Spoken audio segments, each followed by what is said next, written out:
Next up is going to be Jeff Patterson. He's coming in live as we speak. Here we go. Hey, Jeff, how are you today? Why don't you let everybody know who you are, what's the name of your company, and what you're all about, and what your question is. Jeffrey Patterson. Good to see you, Ari. Hey, Jeff. The name of my company is Finnegan, Charles, Rasnick, and Patterson, and I am an attorney headhunter, which is a bad word, but it's an old habit that's going to die hard. So, as you know, actually, this question just came to me as I logged on. I'm trying to ratchet up activity on LinkedIn because my book will be published soon. And Steve was explaining I'm relatively new to LinkedIn. And so my activity level is just about non-existent. And apparently this is going to fall on deaf ears if I don't ratchet up the activity. So how often, in terms of just drumming up activity, like citing an article, commenting on an article, liking somebody else's post, commenting on somebody else's post, just activity in general, how often should I be doing something on LinkedIn? Well, the extreme answer is as much as possible. 10x. Now, yeah, because there are a lot of rules that the LinkedIn experts say that you should not do. Like people say, don't only post one post a week or one post every couple of days because the algorithm won't expand your messages fast enough if you do too much. Okay, so we do as much as possible. We don't need our message to go out to thousands of people, right? Because we're in a low volume, high margin, high trust business, which you are as well. So I would suggest that not only do you connect and bring people into your network that are on both sides of what you do. One is the authorities who hire you, obviously an entertainer, and also the attorneys who are looking to make a move.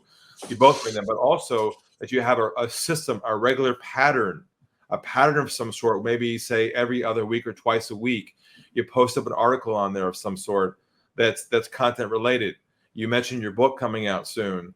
You have some brief video of you being interviewed about your content. So I think if you have a rhythm that becomes a system for yourself, that's the answer. Otherwise, it gets very overwhelming. You start feeling guilty for not posting something up in the last couple of days. You're like, oh, I should be doing some more work. And that's what allowed me to release myself from that sort of guilt of not doing something on LinkedIn. That's the first thing, is a consistent pattern.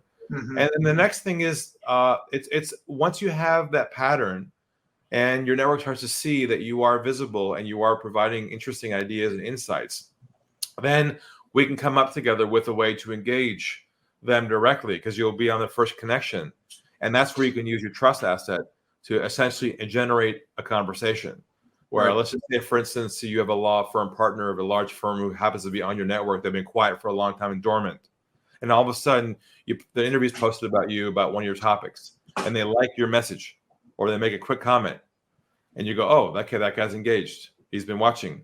Then you can go and send him a message that says, hi, Mike.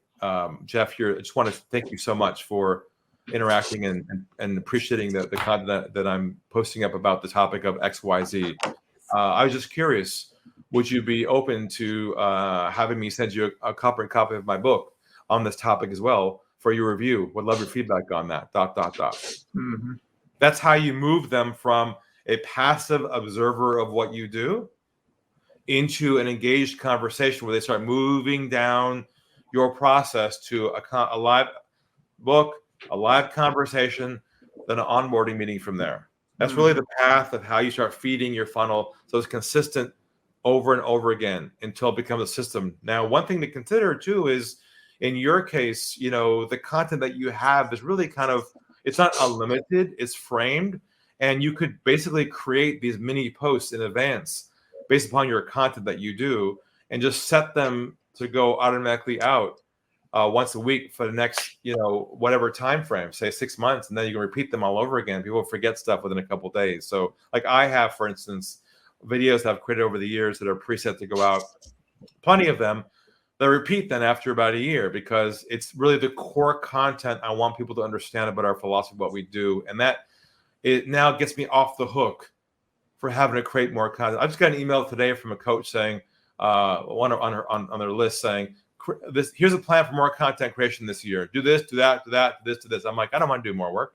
I want to create the best preset content as possible. Now, obviously, if I have something fresh to do, I'll put it up there. But really, the big idea here is building out a system that is repeatable. We can talk about that offline.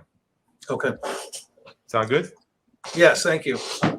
All right, Jeff. Good to see you again. Good to see you too.